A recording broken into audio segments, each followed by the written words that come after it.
Morning बच्चों, आज हम फिर से एसिड बेस एंड साल्ट का पार्ट 3 लेकर आए हैं और आगे का जो टॉपिक है वह है कि प्रॉपर्टीज ऑफ एसिड यानी अम्ल की विशेषता। देखिए अम्ल की विशेषता क्या होता है, यह जो एसिड होता है किससे रिएक्ट करता है तो क्या बनाता है, मेन यही है।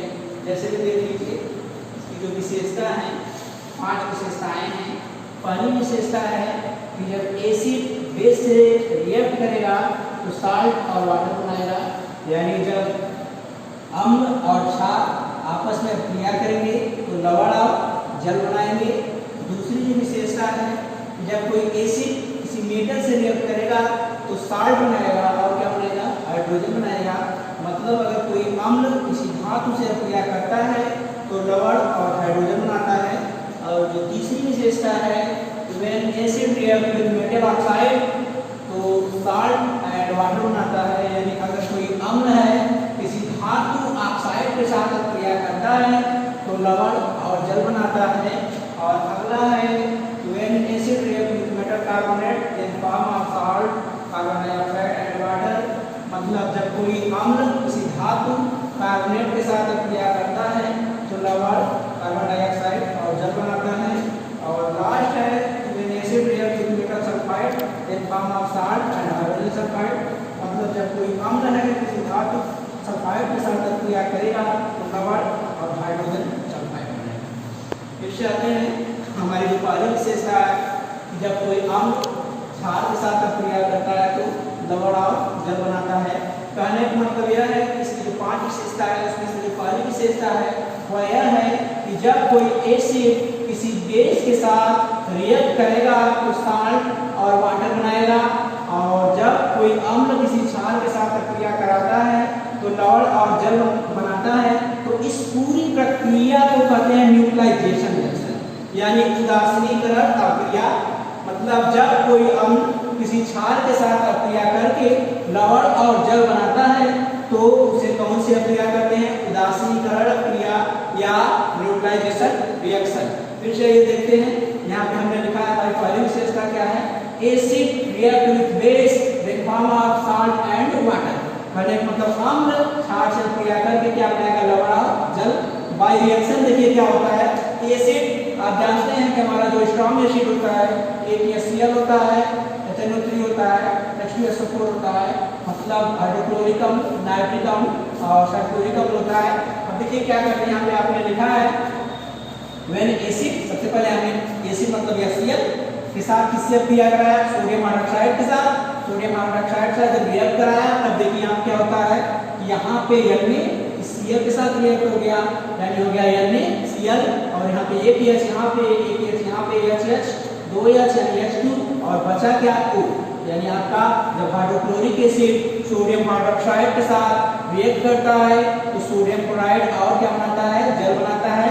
यानी यह एसिड बेस के साथ रिएक्ट करके क्या बनाया, साल्ट और वाटर। अगला एग्जांपल देखते हैं, सेम बस आपको यही याद रखना है, एसिड HCl H2SO4 और बेस में आप चेंज कर दीजिए, कोई भी बेस डाल दीजिए, जो है आपका फार्मूला अपने आप बन जाएगा कंपाउंड। आइए देखते हैं सेकंड वाला HNO3 यानी नाइट्रिक एसिड पोटेशियम हाइड्रोक्साइड के साथ रिएक्ट किया।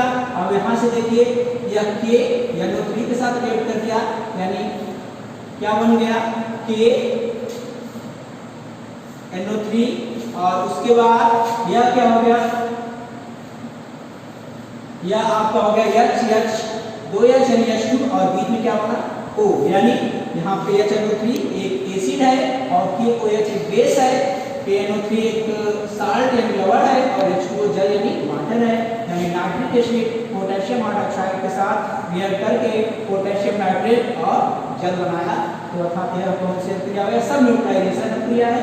और थर्ड है, देखिए यहाँ से यह भी आपका एसिड है, यह आपका क्या है, बेस है, यह आपका साल्ट और यह आपका वाटर यानी सल्फ्यूरिक एसिड सोडियम हाइड्रोक्साइड के साथ रिएक्ट किया।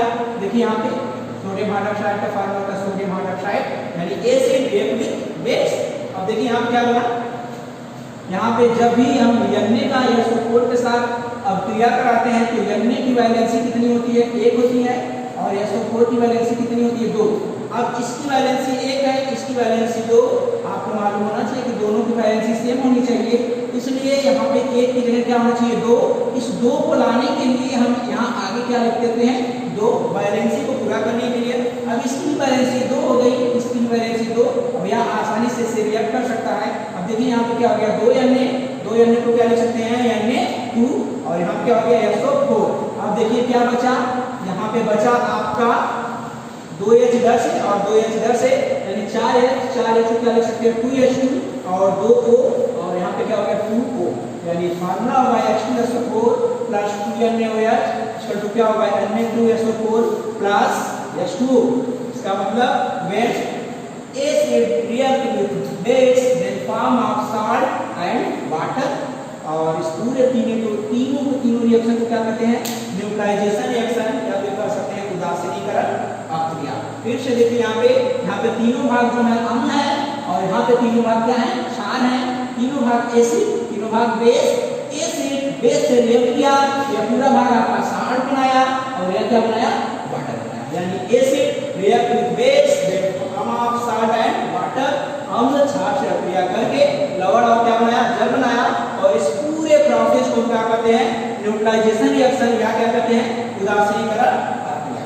दूसरा है, यह पहली विशेषता थी, दूसरी विशेषता यह है कि when acid react with metal then form of salt and hydrogen, मतलब कहने का अगर कोई अम्ल है, अगर वह किसी धातु के साथ अक्रिया करता है तो क्या बनाएगा लवण बनाएगा, और क्या बनाएगा हाइड्रोजन। कहने का मतलब जब भी कोई अम्ल किसी धातु के साथ अक्रिया करता है तो हाइड्रोजन गैस आसानी से विस्थापित कर देता है या बाहर कर देता है। और ये एग्जांपल देखते हैं, देखिए एसिड हमेशा आप एसिड में HCl लेंगे, HNO3 लेंगे और H2SO4। एसिड में क्या लेंगे हाइड्रोक्लोरिक एसिड लेंगे, नाइट्रिक एसिड लेंगे और सल्फ्यूरिक एसिड लेंगे। और मेटल आप जानते हैं सोडियम मेटल है, जिंक मेटल है, कॉपर मेटल है, रिएक्शन करा देंगे अपने आप फार्मूले को फॉलो कर जाएगा। आइए देखते हैं, एसिड जैसे HCl है और हमने क्या ले लिया मेटल में, धातु में क्या लिया सोडियम। अब देखिए सोडियम और क्या HCl रिएक्ट करके क्या बना, देखिए सबसे पहले यह Na किससे रिएक्ट करेगा Cl से, तो आपने क्या बना दिया NaCl।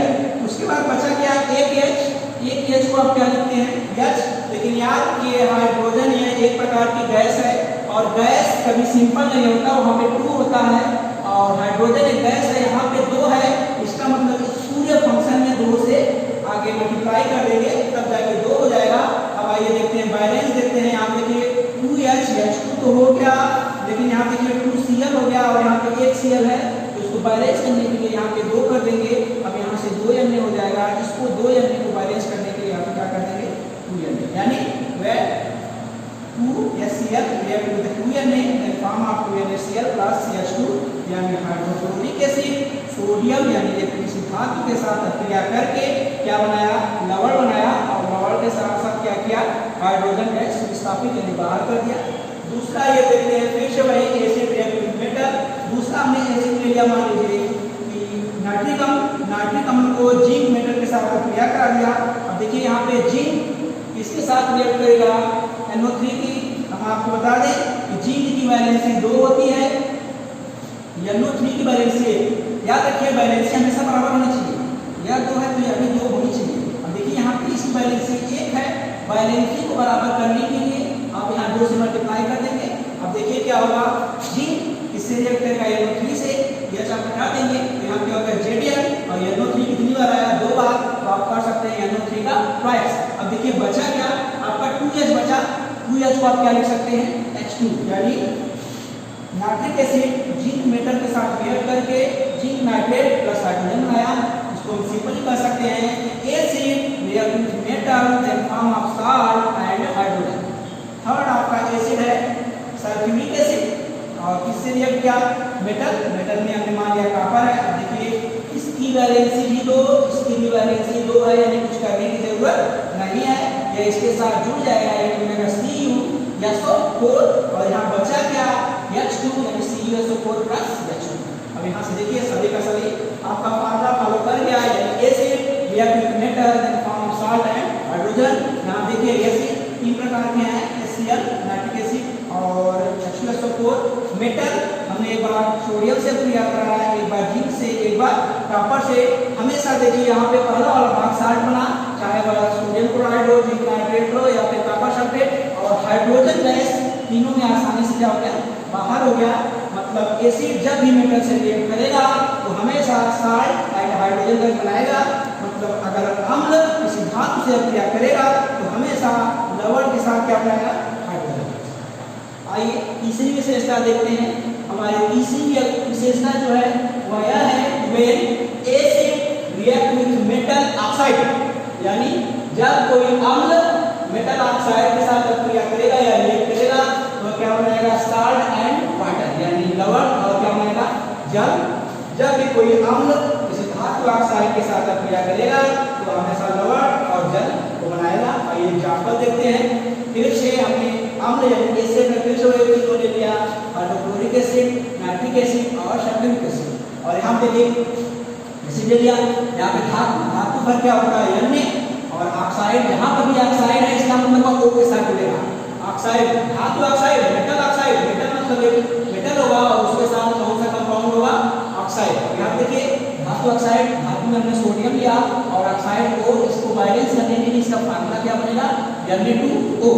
देखिए Na2O रिएक्ट किया HCl से, देखिए क्या बना, याद रखिए यह Na किससे रिएक्ट करेगा, Cl से, और यह किससे करेगा, H किससे करेगा, O से। अब देखिए यहाँ पे Na कितना है, 2 है, Cl कितना है, 1 है, फिर से इसकी वैलेंसी 2 हो गई, इसकी वैलेंसी 1। फिर से इसको बराबर करने के लिए हमने यहाँ पे क्या कर दिया, 2 से मल्टीप्लाई। अब इसकी वैलेंसी 2 हो गई, इसकी भी 2। अब इसके साथ ये आसानी से डिवाइड करेगा तो देखिए Na2, यहाँ पर भी 2Cl, क्या होगा, 2 हमने कॉमन ले लिया, 2NaCl, और यहाँ पे बचा क्या, प्लस 2H, 2H से क्या कर सकते हैं, H2, और यहाँ से क्या बचा, O, H2। आगे आते हैं, अगला एग्जांपल लेते हैं। फिर से वही एसिड यानी HNO3 इस बार हमने लिया और HNO3 को किसके साथ रिएक्ट किया, धातु ऑक्साइड में। इस बार हमने चेंज कर दिया, धातु मतलब मैग्नीशियम को ले लिया और ऑक्साइड मतलब O को ले लिया। देखिए इसके साथ क्या होता है, यह मैग्नीशियम किसके साथ रिएक्ट करेगा, NO3 के साथ, और H किसके साथ करेगा, O के साथ। फिर से देखिए मैग्नीशियम की वैलेंसी कितनी होती है, 2, और NO3 नाइट्रेट की वैलेंसी कितनी होती है, 1। फिर से वही काम, इसकी वैलेंसी 2 हो गई, इसकी वैलेंसी 1। इसका मतलब यहाँ पे आपको बैलेंस करने के लिए 2 से मल्टीप्लाई करना पड़ेगा। 2 से मल्टीप्लाई हमने किया, अब दोनों बराबर हो गया, इसको हटा दीजिए। देखिए यहाँ पे क्या हो गया, 2Mg और 2NO3, यानी हम कह सकते हैं Mg, NO3 कितनी बार था, 2 बार, तो Mg NO3 का ट्वाइस। अब यहाँ से देखिए क्या बचा, 2H को क्या लिख दिया, H2, और इधर क्या बचा, O, H2O। यानी nitric acid react with magnesium oxide in form of magnesium nitrate plus water. यानी कह सकते हैं आप कि एसिड मेटल ऑक्साइड से रिएक्ट करके क्या बनाया, साल्ट और वाटर। अब थर्ड एग्जांपल हम लेते हैं। फिर से एसिड है, एसिड में हमने इस बार क्या ले लिया, सल्फ्यूरिक एसिड, और मेटल ऑक्साइड हमने ले लिया zinc oxide. Zinc oxide react with sulphuric acid in form of zinc sulphate and water. अब देखिए ये बैलेंस करते हैं। देखिए जिंक किसके साथ रिएक्ट करेगा, SO4 के। जिंक भी 2 की बैलेंस रखता है, SO4 की 2 की, यानी कुछ करने की जरूरत नहीं है। आइए देखते हैं, कुछ करने की जरूरत नहीं है क्योंकि बैलेंस सेम है। तो Zn SO4 यहाँ अपने आप H2 करने की जरूरत है, H2, और इससे हो गया O। फिर से यह तीनों देखिए एसिड है, यह तीनों एसिड, यह तीनों मेटल ऑक्साइड के साथ रिएक्ट करके हमेशा क्या बनाए, साल्ट यानी लवण बनाए, और क्या बनाए, वाटर। फिर से acid react with metal oxide in form of salt and water. हम कह सकते हैं कि जब भी कभी अम्ल किसी धातु ऑक्साइड के साथ रिएक्शन करेगा तो हमेशा लवण के साथ क्या बनाएगा, जल बनाएगा।